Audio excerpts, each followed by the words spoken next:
David, you won't get a bonus because you're an unskilled dropout. After this incident, you're going to be demoted or transferred.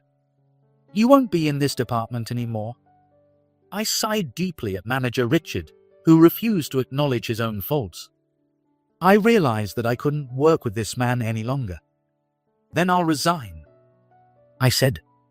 My subordinates all turned to me with surprised expressions. Honestly, I've reached my limit. If I stayed any longer, I might punch Manager Richard. "Thank you for everything," I said to Manager Richard and left the company. The day after I resigned, I got a call from the company on my cell phone. "Hey, what the hell did you do?"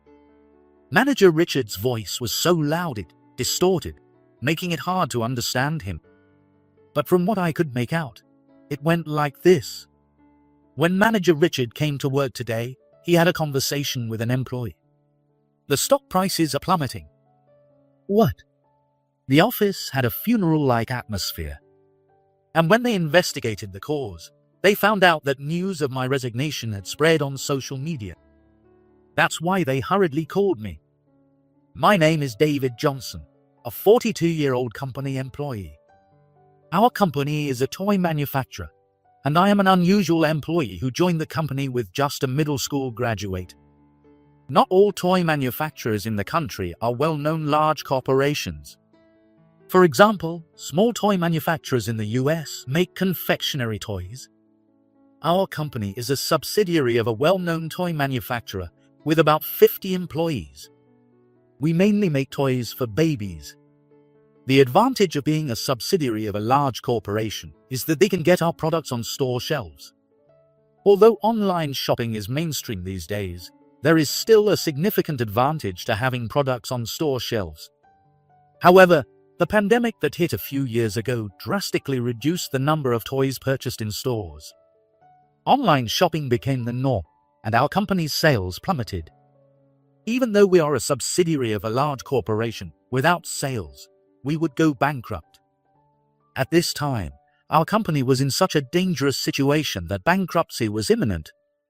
President Mike Smith reportedly went so far as to discuss having our company absorbed by the parent company.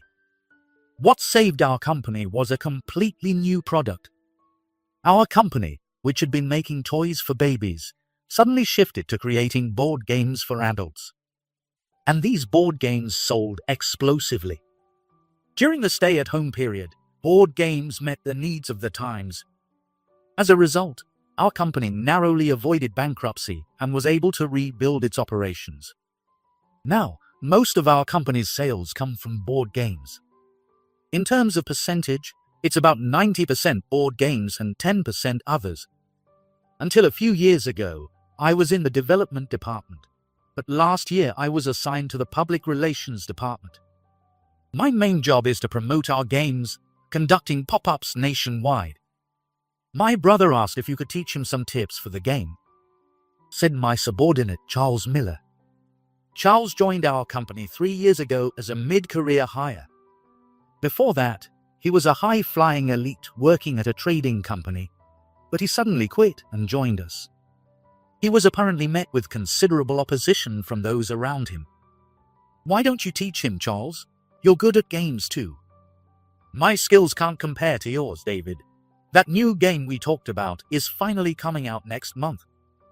Our company originally made toys for babies, but we have many employees who love games. President Smith wants to hire employees who love toys in the first place. Charles is a hardcore gamer who can play for 24 hours straight on his days off. Because of that, he's neither married nor has a girlfriend, but he seems happy enough.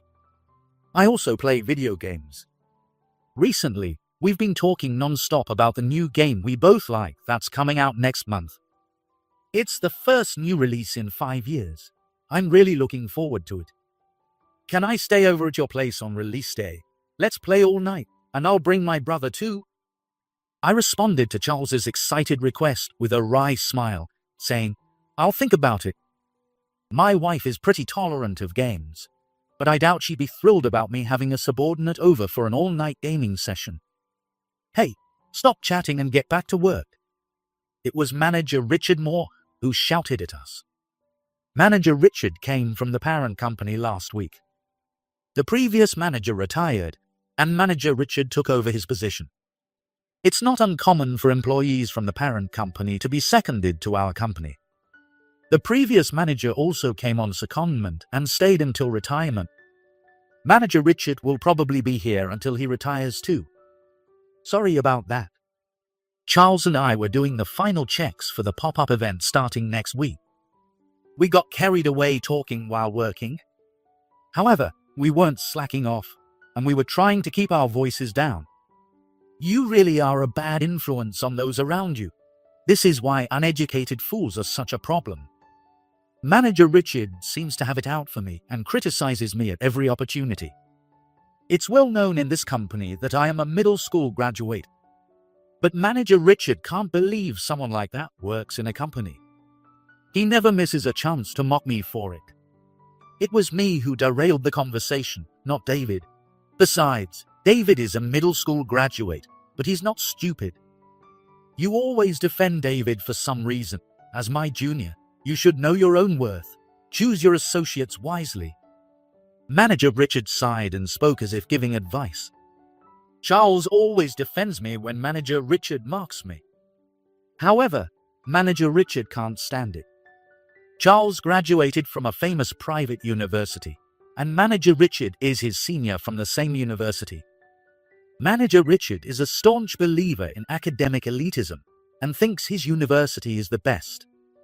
Of course, Charles's university is indeed an excellent private university, but it is not as prestigious as state universities.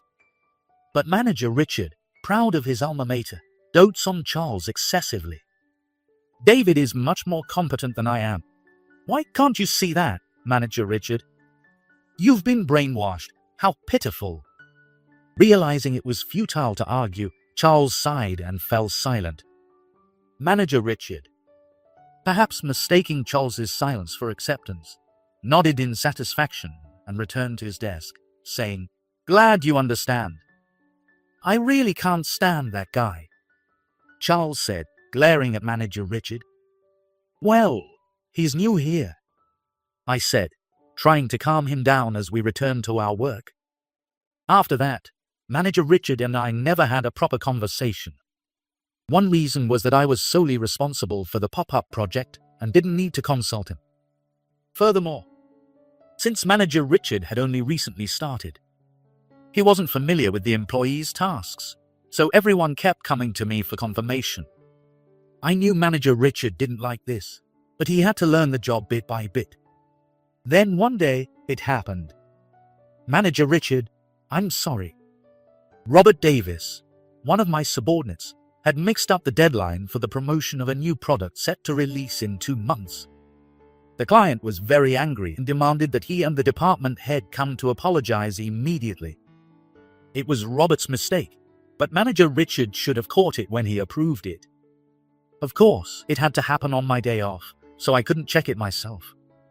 If it was a less urgent task, I would have checked it after my day off, but this was urgent. Damn it, what were you thinking? This client is a major one. How could you anger them like this? I'm sorry, but they said we need to explain immediately. The client had every right to be angry. Our missed deadline caused them significant trouble. This client had trusted us completely for years. Therefore, we had neglected thorough checks. Why do I have to go apologize? It was your mistake. You go by yourself. But the client said to come with the manager to apologize. Robert was in a panic and on the verge of tears. After being scolded by the client on the phone, he was now getting yelled at by Manager Richard and didn't know what to do. Manager Richard, I think we should go together to apologize. The client wants a detailed explanation, and we need to discuss the next steps. Why should I go? I have nothing to do with this project. The fact that he thinks he has nothing to do with it is the biggest problem. Since he approved it, he can't deny responsibility. His lack of knowledge about the project's details reveals that he approved it without proper review. You've checked everyone else's work, so why did you miss this? Isn't that strange? Did you know the deadline was missed and just ignored it? This is ridiculous. Manager Richard was completely losing it and not making any sense. Of course, I didn't know the deadline was missed. Robert, who made the mistake, is not a newbie. He's handled many projects before. I thought a final check would suffice, so I didn't fully grasp the project's details. You go. I don't want to go and get yelled at. Pretend to be the manager and apologize. What are you talking about? I sighed in exasperation at Manager Richard, who was whining like a child. Since we made the mistake, it's only natural to apologize, and as the department head, he bears some responsibility for Robert's mistake. Anyway, just go and apologize. The client is waiting. With that, I forced Manager Richard and Robert into a taxi. We couldn't start fixing things until they apologized. I then began to hurriedly prepare our next steps. About 2 hours later, Manager Richard and Robert returned to the office. Robert looked very tired, and Manager Richard was furious, his face bright red. I expected to get scolded next, thinking it was inevitable. When Manager Richard said with a smirk, "I blamed everything on you," I was dumbfounded, not understanding what he meant. "What do you mean?" I told him it was all your fault. I explained that while Robert was the contact, you handled the procedures. The client was confused but was angry at you for pinning the blame on Robert. Laughing heartily, Manager Richard didn't seem to be joking. Confused, I looked at Robert, who was on the verge of tears, staring back at me. It seemed Manager Richard was telling the truth. Why would you lie like that? The client was furious. I figured if I blamed you, they wouldn't yell at me. They saw me as the poor guy who had to apologize for his subordinate's mistake, so they didn't get mad at me at all. They're so gullible. I couldn't believe my ears. How could he come up with something so awful? He had no idea why he went to apologize in the first place. So, what did the client say? Well, they were really pissed. You'll probably be called in later. For now, I'll tell the president that your mistake caused a huge problem. You won't get a bonus this month. Unskilled dropout. Honestly, I wasn't even surprised anymore. I started to think the company had a problem for leaving the bonus evaluations to Manager Richard. Wait, that's not fair. David had nothing to do with this mistake. Of course he did. If David had caught Robert's mistake, this wouldn't have happened. Unable to hold back, Charles snapped at Manager Richard, but he wouldn't listen. Charles, you're overestimating David. After this incident, he'll be demoted or transferred. He won't be in this department anymore. Start preparing the handover. I sighed deeply at Manager Richard, who refused to acknowledge his own faults. I realized that I couldn't work with this man any longer. Then I'll resign. When I said that, my subordinates all looked at me with surprised expressions. Only Manager Richard laughed and said, "Oh, please do." "Wait, David, please," Charles said, panicking, but I had reached my limit. If I stayed any longer, I might punch Manager Richard. "Thank you for everything," I said to Manager Richard and left the company. The next day, I was sitting at home, doing nothing. My wife and kids were quite surprised that I had suddenly quit my job, but they weren't angry. "It must have been really bad for you to quit. I'm working too, so you don't need to rush to find another job," my wife said to me, then told me to do the cleaning, laundry, and shopping before she went to work.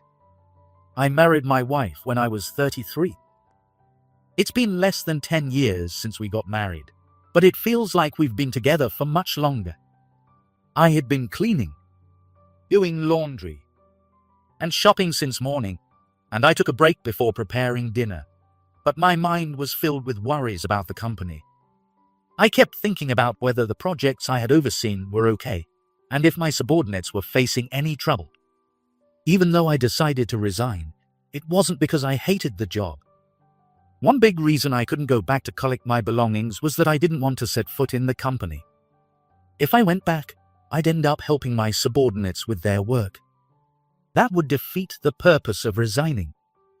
I sighed for what felt like the 100th time today. just as I thought about starting dinner preparations. My phone rang. I wondered if something had happened at the company and answered the call. "What the hell did you do?" Manager Richard's angry voice came through as soon as I answered, and I winced. His was the last voice I wanted to hear. "What are you talking about? Don't play dumb." Manager Richard's voice was so loud it was distorted, making it hard to understand what he was saying. But from what I could make out, it went like this. When Manager Richard arrived at work today, there was a conversation with an employee. "The stock prices are plummeting." What? The office had a funeral-like atmosphere. And when they investigated the cause, they found out that news of my resignation had spread on social media.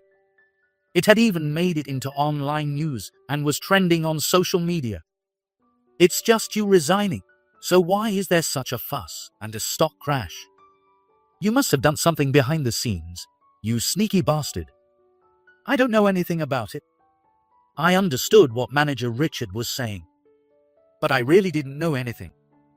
I had only told my family about my resignation, and I hadn't posted it on social media.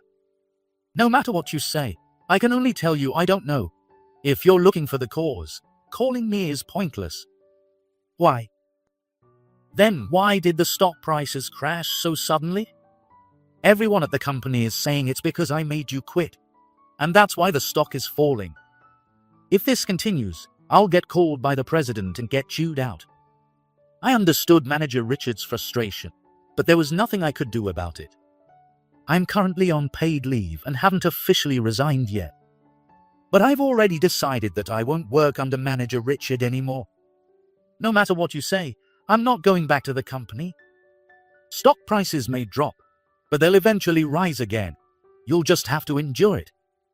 I knew I was saying something inappropriate, but I was fed up with talking to Manager Richard. I hung up the phone abruptly and sighed. I understood that the company was in a difficult situation. However, there was nothing I would do for the company. Manager Richard kept calling me, but I ignored every call.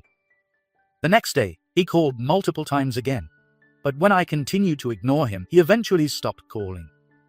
I was willing to answer calls from my subordinates if they called me personally, but the calls never came from anyone other than Manager Richard. A few days later, I went to the company to clear out my belongings.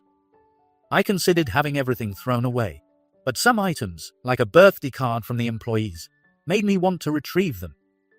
Feeling a bit nervous about seeing my co-workers after a long time, I entered the office. The first person to notice me was Charles. "David." I could only smile awkwardly at Charles's genuinely happy expression. If Manager Richard's calls were any indication, the past few days must have been tough. "Long time no see. How have you been? I came to pick up the stuff I left behind." "Oh, I see." Charles was clearly disappointed. He probably thought I might be coming back. "Your desk is just as you left it. Just take what you need, and I'll handle the rest." His words carried a clear wish for me to return. Of course, I cared about my subordinates and liked the work, but I just couldn't work under Manager Richard. "Well, if it isn't David, ignoring all my calls, how dare you show your face here?" Manager Richard spotted me and immediately started yelling. The employees looked exasperated, and I felt deep sympathy for them. "I'm just here to pick up my belongings. I'll leave right after." "Wait, the stock price is still plummeting. Go explain the reason to the president." As he shouted, Manager Richard grabbed me by the collar. I had no idea why the stock prices were crashing. "Stop it. I'm just here to pick up my belongings. Why do I need to talk to the president? I have nothing to do with this company anymore. You'd better stop that attitude." Manager Richard's pupils were completely dilated as he punched me in the face. He's quite overweight, which added force to his punch. I had never been punched before, and the shock and pain left me stunned. "David, are you okay?" "Serves you right. Now go explain everything. If you don't, I'll get fired." "What the hell is going on here?"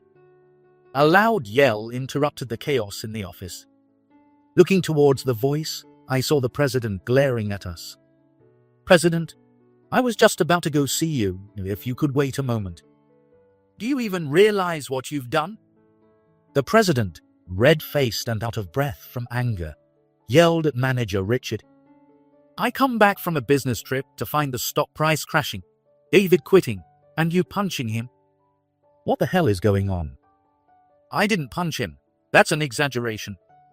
That's not an exaggeration. He punched me square in the face. David, are you okay?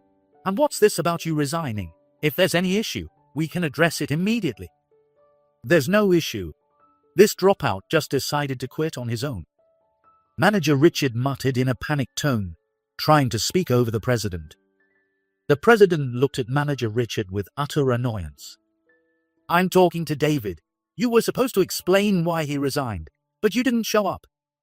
That's because manager Richard, now flustered, had lost all his previous bravado.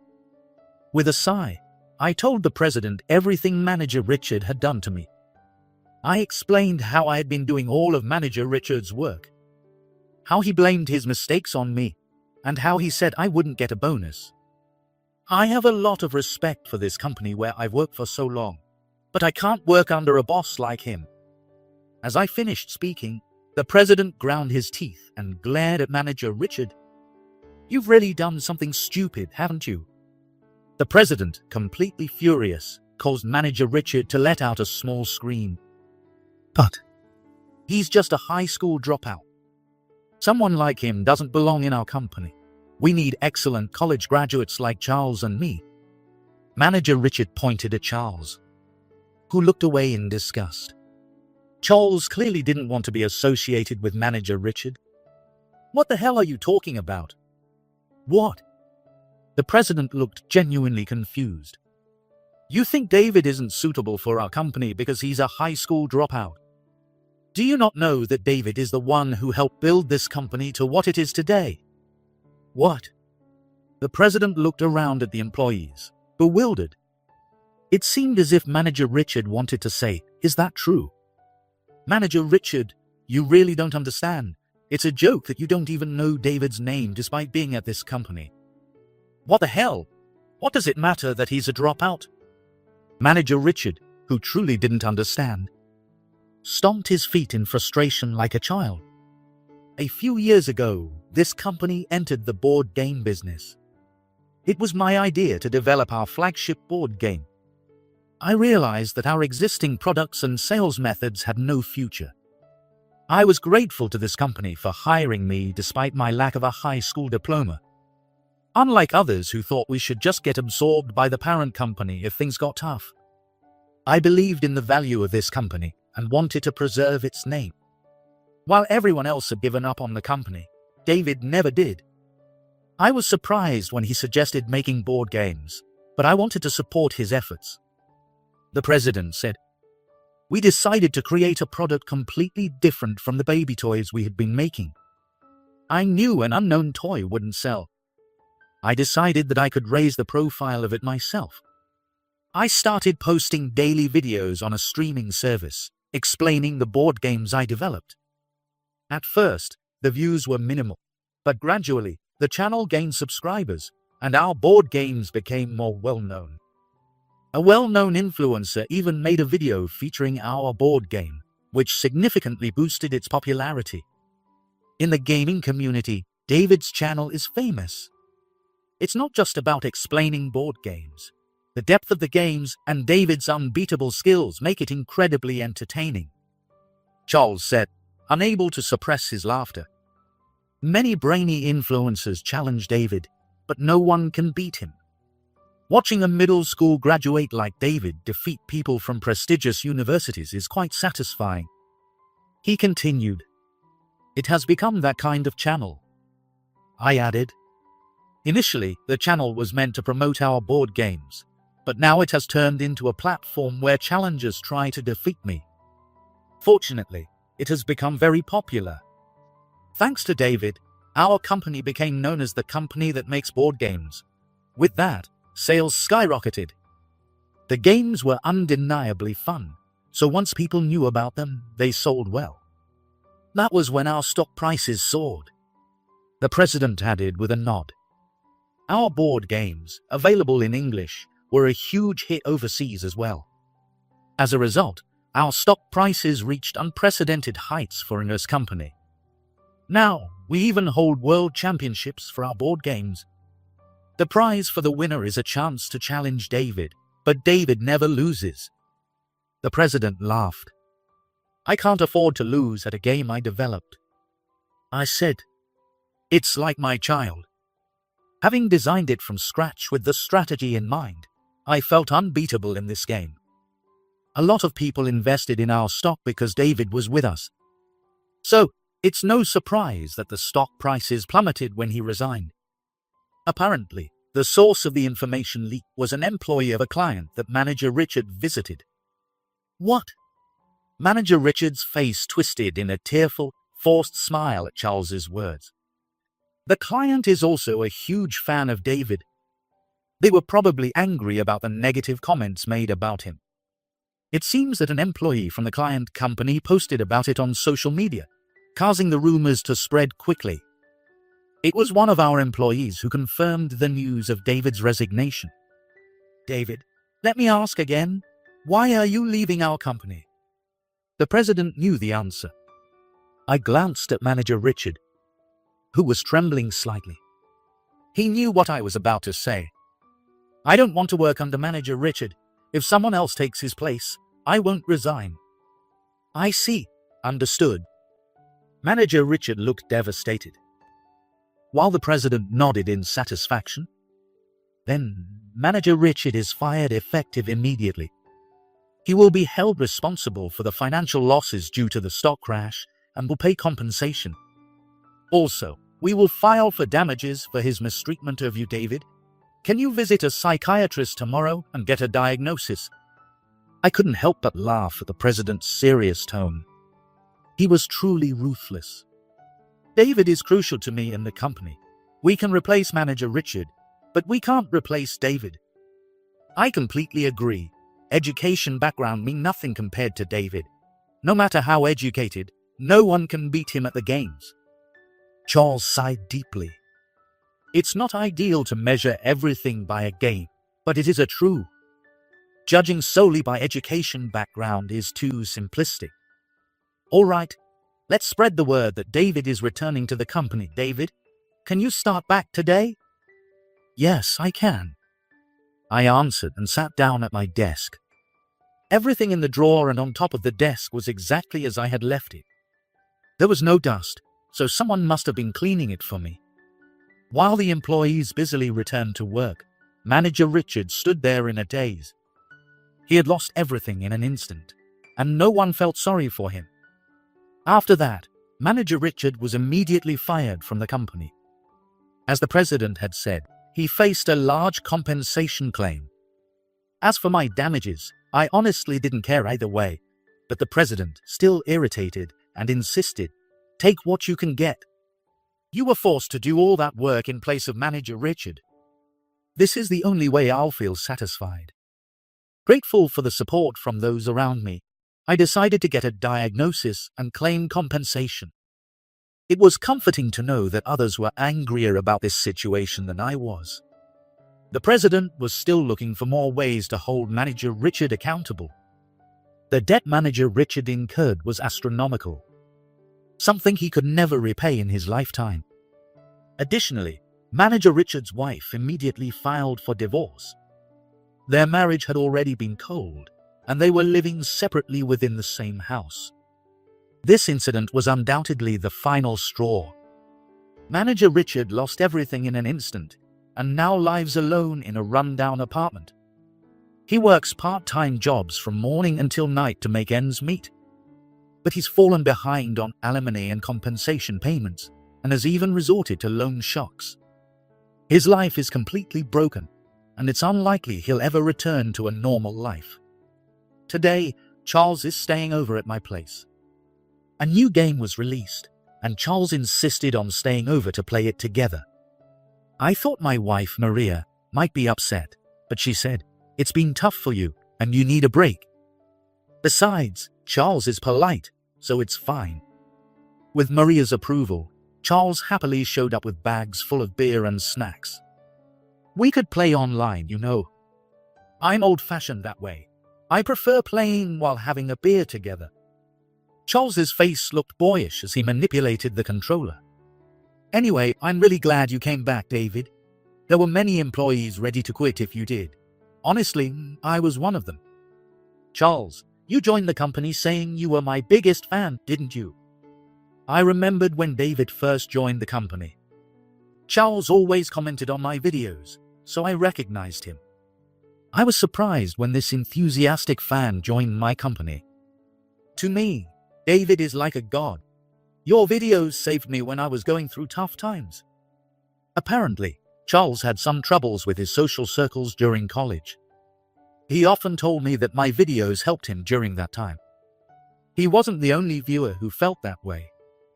Being able to impact people's lives is a great job. David, you're amazing.